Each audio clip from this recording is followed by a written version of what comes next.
I'm Clara, and I want to tell you about a mysterious baby I found on my doorstep. Okay, so I've never wanted to get married since my teenage age and have babies. All I was dreaming of then was to be alone and enjoy my life when I grow up.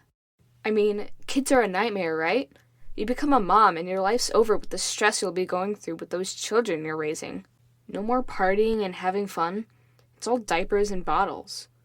But everything changed that night. I'd been out clubbing, so I didn't get home early. I tripped over something on my doorstep. It made a strange noise, and I thought someone had left a basket of kittens for me.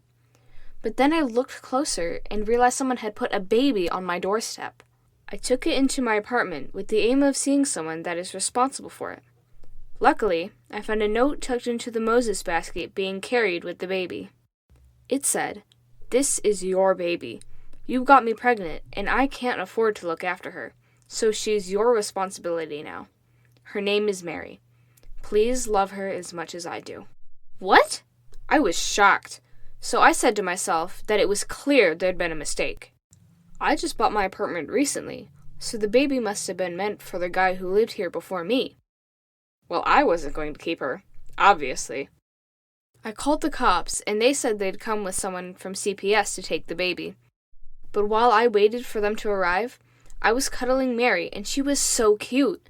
She had a tiny little button nose and adorable big blue eyes. She was beautiful. The cops showed up with a lady from CPS. I asked what they were going to do with Mary, with the intention of keeping the baby in my apartment, and they said she'd probably go into foster care and be adopted. But if no one decided to adopt her, she'd probably spend her life in foster homes. I couldn't let that happen. She had a mom who loved her, even if she couldn't take care of her. What if she changed her mind and came back for her now? She'd never get her daughter back. So I did something crazy in order to not let the cops carry her. I asked if I could keep her and raise her. Of course, it wasn't easy for me to do, but I'd just have to do it. I had to have so many interviews and assessments with them to make sure I'd be a good parent. It was a lot of stress by doing what it required, but I had a good job with plenty of savings, and at last, the cops released Mary for me, and later came home with me, and she lives with me. Once Mary was mine and I started to take good care of her, I wondered whether I'd done the right thing by abducting her in order to take good care of her. It's very hard to look after a baby when she cries all night and also gives you all sorts of disturbance. To minimize all this unexpected disturbance, it's just to do a good job the next day. I was head of a marketing department at a fashion label, so I was seriously regretting adopting Mary because with her now, the stress had just multiplied. But then I hired Vincent, my neighbor, as a live-in nanny that would be taking care of her just to reduce the stress. On hiring her, she saved my life. She moved in with us right away. She was the one who got up in the middle of the night to give Mary a bottle of milk or whatever she needed so I could sleep. Vincent was awesome. She looked after Mary while I was at work, took her to all the Mommy and Me classes, and made sure my baby got plenty of cuddles when I wasn't there.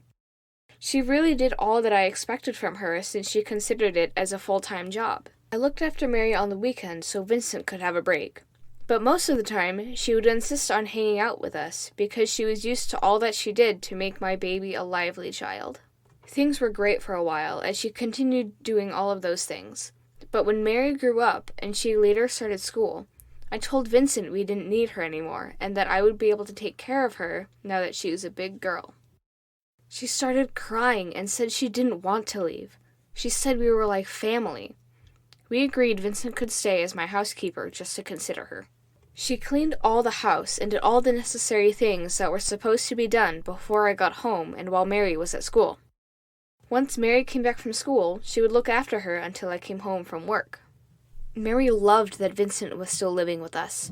She called her second mommy since she is used to her and she likes the way she treats her.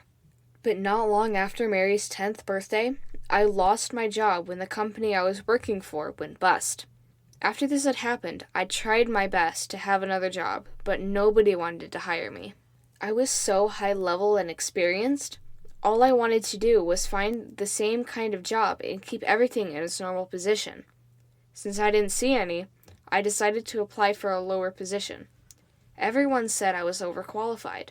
I had enough money saved up to pay my bills for a few months, but if I didn't find another job soon, we were going to be in trouble because my savings aren't that much. It absolutely broke my heart, but I had to let Vincent go.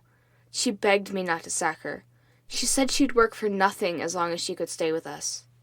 But it made me really uncomfortable, to be honest. She threw herself on her knees, tugging at my clothes and screaming that she didn't want to leave us. I grabbed her bag, and as I was handing it to her, it fell on the floor. To my shock, pictures of my daughter fell out of her bag. I quickly grabbed the pictures, and I couldn't believe it as I was seeing pictures of my daughter in her bag. She had literally taken pictures of my daughter every day. I was angry and I wanted her out of my house immediately, so I called the cops. But then she was gone before the cops arrived. I didn't tell Mary about the big scene with Vincent. I couldn't upset her.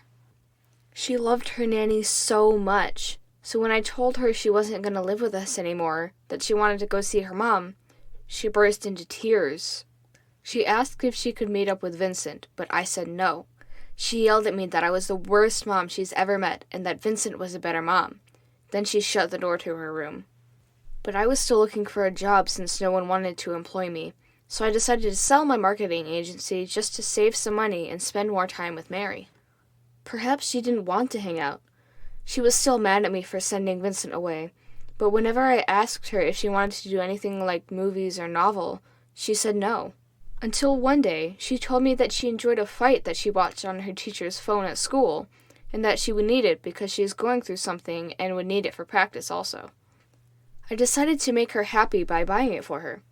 What's really funny is that I don't know where she got Vincent's number and began to chat her up. They did this for some days, which I had no idea about. So one day, Vincent paid a visit to my daughter without my consent, which I finally caught them, and I drew my daughter to my side and asked Vincent why she decided to show her face. She said she missed Mary, and that's why she came to see her.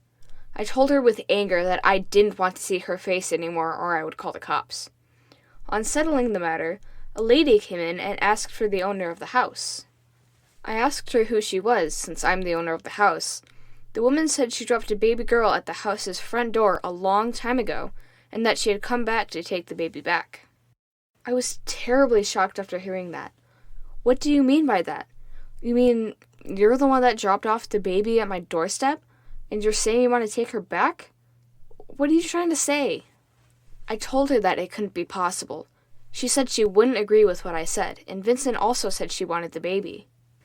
I told them that I can't really get all that they're saying, but the cops will be the one to settle this matter. Thanks for listening to my story.